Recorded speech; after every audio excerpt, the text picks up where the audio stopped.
और अब आपको एक और रिपोर्ट दिखाते हैं। बसंत का मौसम है, शाखों से एक एक करके पत्ते झड़ रहे हैं। इन पत्तों के बिना तो पेड़ सूने होते जा रहे हैं। कमोबेश यही आलम इन दिनों कांग्रेस का भी नजर आ रहा है, क्योंकि देश की सबसे पुरानी पार्टी के दिग्गज नेता एक एक करके पार्टी छोड़ रहे हैं। हाल ही में महाराष्ट्र के पूर्व सीएम अशोक चव्हाण ने कांग्रेस छोड़कर बीजेपी ज्वाइन की थी और अब राजस्थान में भी कांग्रेस को बड़ा झटका लगा है। पूर्व मंत्री और मौजूदा विधायक महेंद्रजीत सिंह मालवीय भाजपा के रथ में सवार हो गए, लेकिन कांग्रेस छोड़ने का सिलसिला यही रुकता नहीं दिख रहा है। कयास लग रहे हैं कि आगे भी पार्टी के दिग्गज सियासी मोड़ ले सकते हैं।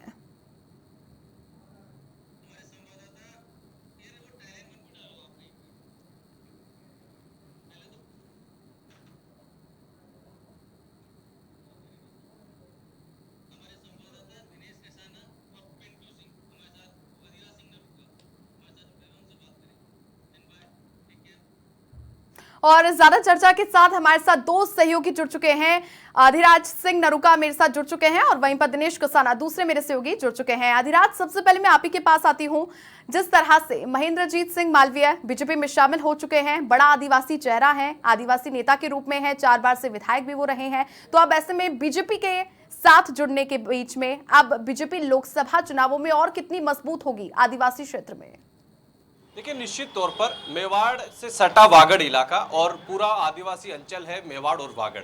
वागड़ में अगर आदिवासी चेहरे की बात की जाए तो कांग्रेस नेताओं में सबसे बड़े नेता के तौर पर जाने जाते हैं महेंद्रजीत सिंह मालवीय, लेकिन अब वो हाथ को छोड़कर कमल के साथ सवार हो गए हैं। भारतीय जनता पार्टी की सदस्यता आज उन्होंने ग्रहण कर ली है और निश्चित तौर पर कांग्रेस के लिए ये सबसे बड़ा झटका है, क्योंकि वागड़ में अगर कांग्रेस को कोई आगे बढ़ा रहा है और कांग्रेस के झंडे को कोई बुलंद कर रहा था तो उसका नाम है महेंद्रजीत सिंह मालवीय।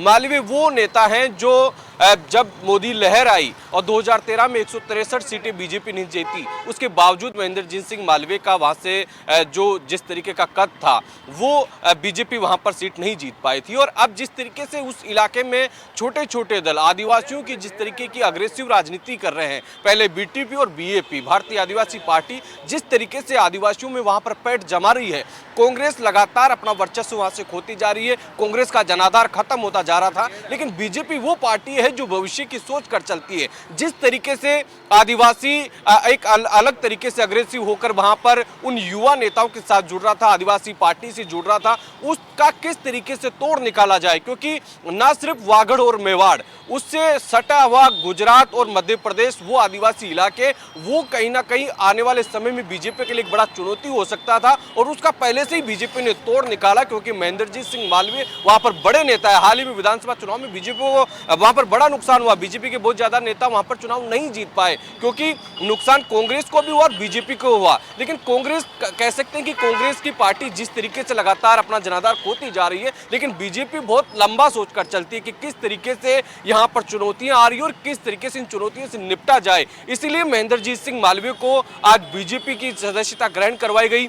और भी कई नेता हैं जो आने वाले दिनों में बीजेपी का दामन थामेंगे, लेकिन महेंद्रजीत सिंह मालवीय अपने आप में एक बहुत महत्वपूर्ण रोल अदा करेंगे वागड़ की सियासत को लेकर, आदिवासियों की सियासत को लेकर। और आज उन्होंने बीजेपी की सदस्यता ग्रहण की है, तो आने वाले समय में इन तमाम चीज़ों का कह सकते हैं कि कुछ एक इफेक्ट देखने को मिलेगा कि बीजेपी जिस तरीके से वागड़ और बांसवाड़ा में अपनी पैठ नहीं जमा पा रही थी, तो आगे किस तरीके के समीकरण बनेंगे, क्योंकि हाल ही में चुन्नीलाल गरासिया को राज्यसभा का प्रत्याशी बनाया गया। डूंगरपुर बांसवाड़ा से क्या किस तरीके की बीजेपी उम्मीदें करती है, क्योंकि सिर्फ डूंगरपुर बांसवाड़ा तक सीमित नहीं रहना चाहती बीजेपी उस पूरे अंचल को एक राष्ट्रीय स्तर पर देख रही है। जिस तरीके की वहां पर भील प्रदेश बनाने की मांग उठ रही है, तमाम चुनौतियों को विचार परिवार से लेकर पार्टी तक लंबे समय से वहां पर देख रही थी। जिस तरीके से वहां पर ईसाई मिशनरी या धर्मांतरण जैसी बातें उठ रही थी, तो इन सब चीजों को बीजेपी बहुत गंभीरता से ले रही थी और इन सब चीजों में महेंद्रजीत सिंह मालवीय एक सहयोगी के तौर पर एक बड़ी भूमिका निभा सकते हैं, बीएपी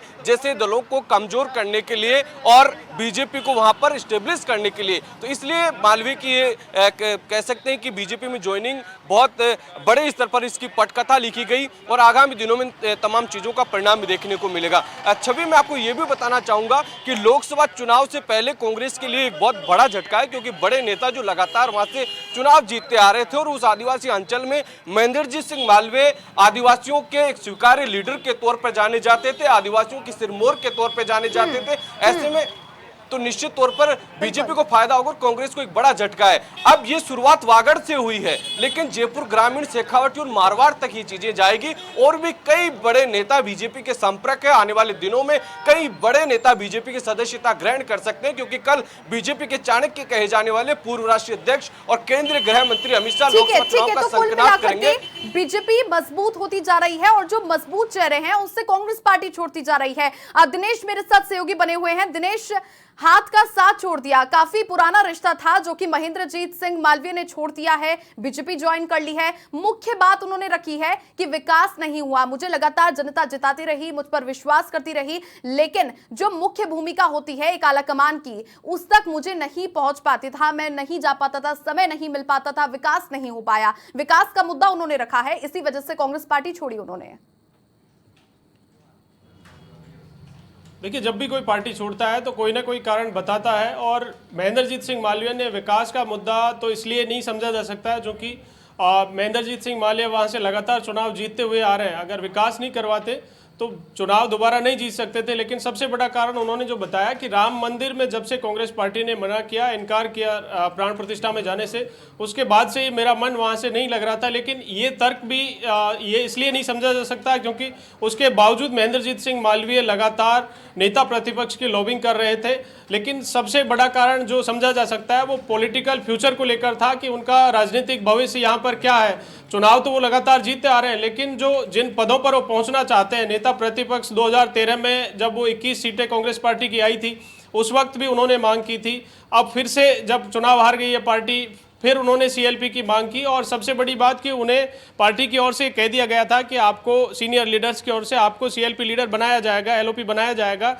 उसके बावजूद चूंकि आज जब उनसे हमारी बातचीत हुई, उनका कहना ये था कि पर्यवेक्षक किस लिए आते हैं, क्यों विधायकों से राय की जाती है, और उसके बाद जब डिसीजन दिल्ली से होता है, एक व्यक्ति के इशारे पर डिसीजन होता है, तो फिर क्यों राय ली जाती है। तो मुझे जो समझ आया और उससे ऐसा लगता है कि महेंद्रजीत सिंह मालवीय इस बात से आहत थे कि नेता प्रतिपक्ष के लिए उनको पहले बोल दिया गया, उसके बावजूद टीकाराम जूली को नेता प्रतिपक्ष बना दिया गया, तो इस बात से आहत थे। और उसके बाद उन्होंने ये डिसीजन कर लिया कि अब उन्हें कांग्रेस का साथ छोड़ना है। और कांग्रेस का साथ छोड़ने से कांग्रेस पार्टी के हालांकि अलग तर्क है कि उनकी भूमिका संदिग्ध थी। पीसीसी चीफ ने आज प्रेस कॉन्फ्रेंस करके तमाम आरोप उन पर लगाए कि वो लगातार वहां पर कांग्रेस को हराने का काम कर रहे थे।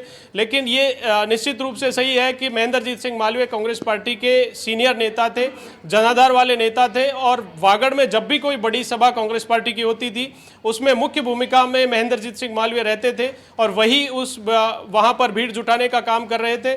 अभी आगामी दिनों में महेंद्रजीत सिंह मालवीय के बगैर कांग्रेस पार्टी के लिए वहां पर बड़ी चुनौती होगी, चूंकि राहुल गांधी की जो भारत जोड़ो न्याय यात्रा है वो हाल ही में आगामी महीने में करीब 4-5 मार्च को बांसवाड़ा से ही गुजरेगी और 127 किलोमीटर का सफर होगा। उस वक्त वहां पर भीड़ जुटाना, और आगामी चूंकि लोकसभा चुनाव में किस तरह से पार्टी परफॉर्म कर पाती है, तो कांग्रेस पार्टी के लिए ये तमाम आगे की चुनौतियां रहेंगी। लेकिन कांग्रेस के अपने तर्क हैं कि सफाई हो रही है, डोटासरा कह रहे हैं कि स्क्रूटनी हो रही है। ये लोकसभा चुनाव की तैयारियां जिस स्तर पर कांग्रेस पार्टी की चल रही थी वो एकदम से होल्ड हो गई है। जो नेताओं का दल बदलने का सिलसिला है वो लगातार शुरू हो गया है, और आगामी दिनों में माना जा रहा है कि कुछ और नेता भी जो वरिष्ठ हैं वो भी पार्टी का साथ कांग्रेस पार्टी का छोड़ सकते हैं। तो ऐसे में लोकसभा चुनाव की तैयारियां हैं, जो उम्मीदवारों के चयन की प्रक्रिया चल रही थी वो भी फिलहाल होल्ड पर हो गई है। बिल्कुल दिनेश, मानगढ़ धाम को चूंकि वहां पर प्रधानमंत्री नरेंद्र मोदी भी जा चुके हैं, राहुल गांधी की एक बड़ी सभा भी हुई थी, लेकिन अब ऐसे में मानगढ़ धाम को राष्ट्रीय स्मारक बनाना है, यही उनका लक्ष्य रखा गया है और ये विकास बीजेपी में ही कर सकती है, ये उनका मुख्य तर्क था बीजेपी ज्वाइन करने के बाद। देखिए, मानगढ़ धाम का विकास की बात हो या फिर डूंगरपुर बांसवाड़ा को रेलवे लाइन से, रतलाम रेलवे लाइन से जोड़ने की बात हो, या फिर उन्होंने एक वहां पर पावर प्रोजेक्ट का काम था उसको लेकर भी मुख्य मुद्दा आज अपनी बातों में रखी है कि ये तमाम कार्य जो नहीं हो सकते थे क्योंकि डबल इंजन की सरकार नहीं थी। अब जो दावा बीजेपी कर रही है कि स्टेट में भी बीजेपी की सरकार है, केंद्र में भी बीजेपी की सरकार है, ऐसे में दोनों सरकारें सो मिलकर वो अपने जो कार्य है, चाहे बांसवाड़ा डूंगरपुर को रेल लाइन से अछूता उससे जुड़वाने का, रतलाम रेलवे लाइन से जुड़वाने का काम हो या पावर प्रोजेक्ट के काम हो, मानगढ़ धाम के विकास का मुद्दा है, ये तमाम मुद्दे उन्होंने उठाए हैं कि इन मुद्दों पर हम काम करेंगे, ये बीजेपी के बगैर इनका विकास संभव नहीं है। तो ये तमाम कार्य आज महेंद्रजीत सिंह मालवीय की ओर से गिनाए गए हैं। लेकिन आगामी चुनाव में चूंकि लगातार जिस तरह से महेंद्रजीत सिंह मालवीय की पत्नी है वो वहाँ से जिला प्रमुख हैं, उनके पुत्र हैं वो प्रधान हैं, और निकाय और पंचायती राज में बहुत सारे पदों पर उनके जो फॉलोवर्स हैं, उनके समर्थक हैं। चूंकि मेवाड़ पूरी वागड़ की राजनीति में महेंद्रजीत सिंह मालवीय का प्रभाव है, उनके हर विधानसभा सीट पर फॉलोवर्स भी हैं और वर्तमान में सिटिंग पोजीशन पर भी है पंचायत और निकायों में। तो ऐसे में आगामी दिनों में, यानी आगामी 2 या 3 दिन में वो भी वहां पर लगातार कांग्रेस पार्टी छोड़कर बीजेपी के साथ जाते हुए नजर आएंगे। तो कांग्रेस पार्टी के लिए चुनौती है लोकसभा चुनाव से पहले उन तमाम व्यक्तियों की जो अपना इस्तीफा देंगे और बीजेपी ज्वाइन करेंगे, उनका किस तरह से वहां पर पूर्ति कांग्रेस पार्टी करेगी। तो ये एक बड़ी चुनौती कांग्रेस पार्टी के सामने रहेगी। ठीक है, आप बने रहिए। अधिराज मेरे साथ लगातार जुड़े हुए हैं। अधिराज, बीजेपी मुख्यालय में आप मौजूद थे और आपकी चर्चा भी हुई थी महेंद्रजीत सिंह से, तो ऐसे में आपको क्या समझ आया कि किस तरह की रणनीति, क्या दिमाग में सोच करके बीजेपी में आए हैं? और प्रमुख मुद्दा उनका विकास का रहा, ये बात उन्होंने कही है, और राम मंदिर का भी इसी दौरान उन्होंने जिक्र किया। लेकिन अब लोकसभा चुनावों को लेकर के इस लिहाज से मजबूत होते हुए नजर आएगी बीजेपी? देखिए छवि, जब भी कोई सियासी पाला बदला जाता है तो इस तरीके की दुहाई दी जाती है, आरोप प्रत्यारोप होते हैं, कई तरीके के तर्क दिए जाते हैं, लेकिन वो सीधे तौर पर सियासी तर्क होते हैं। लेकिन ये ज्वाइनिंग के पीछे कहीं ना कहीं अपना सियासी स्वार्थ होता है, सियासी वर्चस्व होता है। जिस तरीके से डूंगरपुर बांसवाड़ा में बीएपी भारतीय आदिवासी पार्टी का वर्चस्व बढ़ रहा था, आदिवासी युवाओं का जो भारतीय आदिवासी पार्टी उस तरफ विश्वास बढ़ रहा था, तो कहीं ना कहीं जिस तरीके से महेंद्रजीत सिंह मालवीय को लग रहा था कि उनके वर्चस्व को भी चुनौती थी और वो कांग्रेस में रहकर बीजेपी से लड़ नहीं सकते थे। ऐसी स्थिति में महेंद्रजीत सिंह मालवीय को लगा कि अब बीजेपी के साथ चलने में ही कहीं ना कहीं उनका सियासी लाभ छिपा है। इस बात को नेता बहुत लंबी सोच के साथ चलते हैं और महेंद्रजीत सिंह मालवीय ने कहीं ना कहीं इन तमाम चीजों को भांपने की कोशिश की और बीजेपी भी कुछ ऐसे ही लोगों की तलाश में थी कि किस तरीके से आदिवासियों के बीच में पैठ बनाई जाए। तो कह सकते हैं कि दोनों का ही अपना अपना एक सियासी स्वार्थ यहां पर हो सकता है, क्योंकि जैसे अभी सहयोगी दिनेश कसाना ने कहा कि महेंद्रजीत सिंह मालवीय वहां पर काफी प्रभावी नेता है। ना सिर्फ वो बागीदौरा से चुनाव जीत कर आते हैं और बागीदौरा के अलावा पूरे बांसवाड़ा, डूंगरपुर में और गुजरात और मध्य प्रदेश का जो आदिवासी इलाका है जो बांसवाड़ा से सटा हुआ है, उस पूरे इलाके में महेंद्रजीत सिंह मालवीय का अपना एक प्रभाव है और आदिवासी किस तरीके से बीजेपी से जुड़े, इसलिए महेंद्रजीत सिंह मालवीय की आज यहां पर बीजेपी में सदस्यता ग्रहण करवाई गई है। लेकिन ना सिर्फ वागड़, आने वाले समय में खूब ऐसे बड़े नेता हैं जो बीजेपी के संपर्क में, चाहे वो शेखावाटी की बात की जाए और जयपुर ग्रामीण के भी 2 बड़े नेता बीजेपी के संपर्क में हैं, जल्दी वो भी बीजेपी का दामन थाम सकते हैं। मारवाड़ की बात की जाए, मेवाड़ के भी कुछ नेताओं का नाम सामने आ रहा है। ऐसी स्थिति में लोकसभा चुनाव से पहले कहीं ना कहीं कांग्रेस के लिए एक बड़ी चुनौती होगी कि वो किस तरीके से डैमेज कंट्रोल करे, किस तरीके से अपने नेताओं को मजबूती से संगठन को साथ लेकर चले। और बीजेपी जिस तरीके से कांग्रेस को तोड़ने का काम कर रही है या कांग्रेस के जो बड़े नेता छोड़कर जा रहे हैं,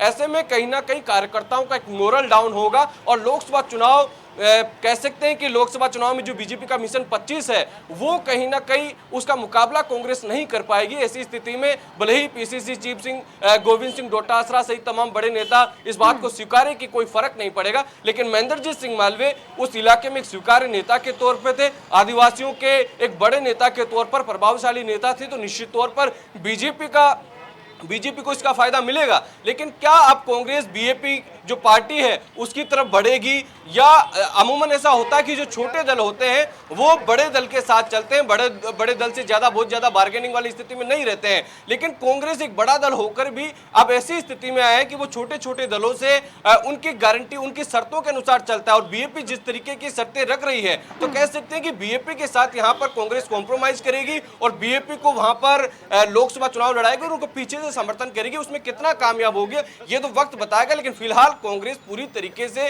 बैकफुट पर नजर आ रही है लोकसभा चुनाव से पहले। जी ठीक है दिनेश, अब लगातार एकाएक बड़े चेहरे मालवीय की राह पर क्या और भी आने वाले समय में दिग्गज बीजेपी ज्वाइन कर सकते हैं? ऐसी हलचलें अब शुरू हो चुकी हैं, कई ऐसे नाम भी चर्चाओं में चल रहे हैं। देखिए, माना जा रहा है कि अगले महीने के फर्स्ट संहिता लग जाएगी, उससे पहले बीजेपी में जो दौर चलेगा वो आज से शुरू हो गया है। 2 दिन का अधिवेशन था और उसके बाद अब आज मालवीय ने बीजेपी ज्वाइन की है। इसके बाद से बताया जा रहा है कि डे टू डे रोज कांग्रेस पार्टी के सीनियर नेता हैं, 1-2 नेता रोज ज्वाइन करेंगे। खिलाड़ी लाल बैरवा का नाम भी सामने आ रहा है। उनकी अरुण सिंह से आज मुलाकात हुई थी और उनका ज्वाइनिंग का कार्यक्रम भी था, लेकिन आज किन्हीं कारणों से उनका ज्वाइनिंग है वो होल्ड हो गई है। तो आगामी 1-2 दिन में उनकी ज्वाइनिंग होगी। जयपुर ग्रामीण का जिक्र मेरे सहयोगी ने किया। जयपुर ग्रामीण से पूर्व केंद्रीय मंत्री है, यहाँ कैबिनेट मंत्री रहे लालचंद कटारिया, उनका भी नाम सामने आ रहा है। चूंकि विधानसभा चुनाव लड़ने से उन्होंने इनकार कर दिया था और वो भी लगातार पार्टी से नाराज चल रहे हैं। उनके अलावा उनके समधी हैं जो नागौर से आते हैं, रिशपाल मिर्दा, किसान नेता के तौर पर उनकी इमेज है और नागौर में अच्छा प्रभाव है। उनके पुत्र हैं, पिछली बार विजयपाल सिंह मिर्दा, वो भी वहां से विधायक रहे हैं। ऐसे ही राजेंद्र सिंह यादव का नाम ठीक है, चलिए, बहुत शुक्रिया दिनेश आपका और अधिराज आपका तमाम जानकारियां साझा करने के लिए।